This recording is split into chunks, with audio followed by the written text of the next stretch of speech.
ஒரு சீன நாட்டு தத்துவ கதை ஒன்று. ஒரு அப்பா 2 பவுலில் கஞ்சி வச்சுட்டு ஒரு கஞ்சியில் முட்டை வச்சுக்கிறாரு. அவர் பையன்கிட்ட சொன்னாராம், உனக்கு எது தேவையை நீ எடுத்துக்கப்பா அப்படின்னு. உடனே பையன் அவசர அவசரமாக முட்டை இருக்கிற கஞ்சி எடுத்துக்கிட்டான். இப்போ சாப்பிட ஆரம்பிக்கிறாங்க. அப்பா கஞ்சிக்குள்ளே அடி 2 முட்டை இருக்குது. பையன் இதை பார்க்குறான். அவனுக்கு வச்சு நம்ம கஞ்சியில் ஒரு முட்டைன்னு இருந்தது, நாம் ஏமாந்துட்டோமோ அப்படிங்கிற எண்ணம்.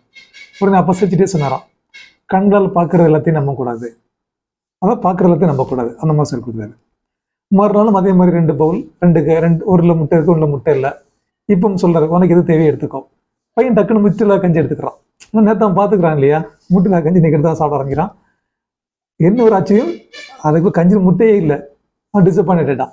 அப்போ சிரிச்சிட்டே சொன்னாரான், கேட்டு எல்லாத்தையும் நம்பக்கூடாது. நேற்று சொன்னதை வச்சுட்டு அந்த அனுபவத்தின் அடிப்படையில் நான் கேட்டதை வச்சு நீ சொல்கிறேன் முடிவெடுத்த இல்லையா, அப்படிலாம் நம்பக்கூடாது அப்படின்னு. 3 நாள் அதே மாதிரி சேம். இப்போ பையன் தெளிவான முடிவோட இருக்கிறான்.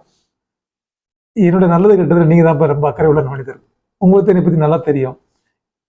என்னோட என்னை பற்றி அதிகமாக கேர் பண்ணுறது நீங்கள் தான். ஸோ எனக்கு எது தேவையோ நீங்கள் கொடுங்க அப்படின்னு சொன்னாலாம். இப்போ ஒரு முட்டை இருந்த பவுல் அவர் வச்சுக்கிட்டு கஞ்சியில் முட்டை இல்லாத கஞ்சி அவர் கொடுத்தாராம். அதுக்கு 2 முட்டை இருந்தலாம். இந்த கதை மூலமாக எனக்கு என்ன தெரியுது அப்படின்னாக்கா, பேரண்ட்ஸ் எப்பவுமே நமக்கு நல்லது தான் நினைப்பாங்க அப்படிங்கிற நம்பிக்கை நமக்கு வரணும். 2வது, மற்றவங்க நல்லது செய்யணும் நம்ம நினைக்கணும். நாம நல்லது செய்ய நினைச்சோம்னா நமக்கு நல்லதே நடக்கும்.